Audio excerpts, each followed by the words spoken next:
In today's biased news, thousands of public sector workers go on strike. Iran gets hypersonic missiles. And a South American summit works to save the Amazon rainforest.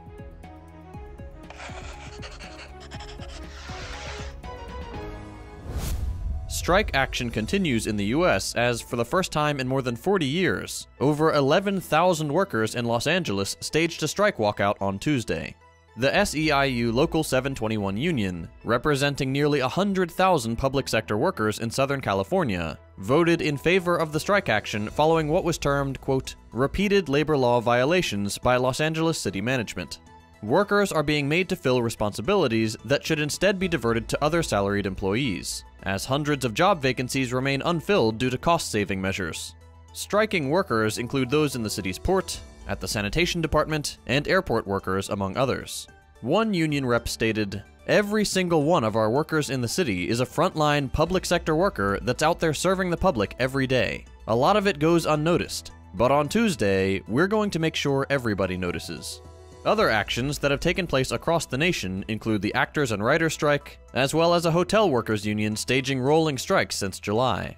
In San Jose, 4,500 workers announced a 3-day strike due to inadequate wages that have been massively outstripped by inflation. Thousands of United Auto workers are threatening to strike in September over similar issues.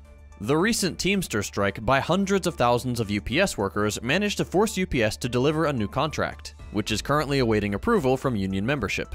Fundamentally, what this demonstrates is that unionization and strike action works. The only way to secure better working conditions, better benefits, higher pay, and more reasonable hours is through threatening profits and the regular turnover of industry. That being said, though strike action shows regular working people what they're capable of, it nonetheless keeps power in the hands of the capitalist class, which allows them to grant temporary concessions until it becomes expedient to take them away. The only way the gains of regular working people can be assured is when it's the working class directly administrating the political apparatus. A European country, which remains unnamed due to a confidentiality clause, has purchased dozens of second-hand Leopard 1 tanks from Belgium for Ukrainian forces.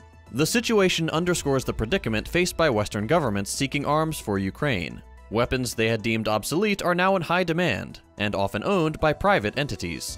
The CEO of defense company OIP Land Systems acquired the tanks from Belgium over 5 years ago, and has now sold them to the undisclosed European country which is forwarding them to Ukraine. Reports suggest that the German government might be funding the restoration of 32 Leopard 1 tanks for Ukraine as part of a support package announced at the NATO summit. The Leopard 1s were originally manufactured in Germany in the 1960s, and were last upgraded in the 1990s, some 30 years ago. Their sale raises questions about the disposal of outdated military equipment and the ethical implications of supplying antique weaponry to conflict zones. If the Ukrainian armed forces have been struggling to keep modern equipment operational, it stands to reason that this older machinery won't last very long, nor will those unfortunate enough to be put in the driver's seat. The Israeli defense minister, addressing Hezbollah's security general, threatened that they would, quote, return Lebanon to the Stone Age if war were to break out between them. Such rhetoric has been heard from both sides since the last war in 2006. But it's become more pointed since a roadside bombing in Israel in March, which it blamed on a Hezbollah infiltrator. Israel remains committed to its self-destructive tendency to shoot anything that moves in the region, earning itself more enemies by the day. Eventually, even the United States will be powerless to stop the implosion of the apartheid regime. Iran has reportedly acquired supersonic cruise missile technology, which is currently undergoing testing. This development comes amid escalating tensions with the United States in the region. Iran's existing arsenal includes cruise missiles, but none had reached supersonic speeds, rated at between Mach 1 and Mach 5. The US Navy has deployed personnel to the Red Sea ostensibly to protect shipping lanes, including the vital Strait of Hormuz. Iran has criticized US military involvement in the region, asserting that it serves American interests, which is true. In response to the US military buildup, Iran's Islamic Revolutionary Guard Corps has equipped its navy with new drones and long-range missiles. They also conducted a surprise military drill on disputed islands, leading to heightened tensions with the United Arab Emirates. And in positive news of the day, Leaders of 8 South American nations with Amazonian territories have concluded a productive 2-day summit in Brazil. Their objective was to agree on unified environmental policies and cooperative measures to counter the destruction of the rainforest, which serves as a crucial defense against climate change. The summit produced a, quote, new and ambitious shared agenda to safeguard the rainforest, encompassing indigenous rights, water management, health, climate, and sustainable development.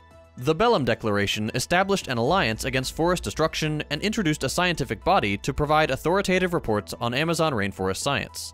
While this is an incredibly positive development, the summit did fall short on certain demands, such as adopting pledges like Brazil's commitment to end illegal deforestation by 2030 and Colombia's halt on new oil exploration.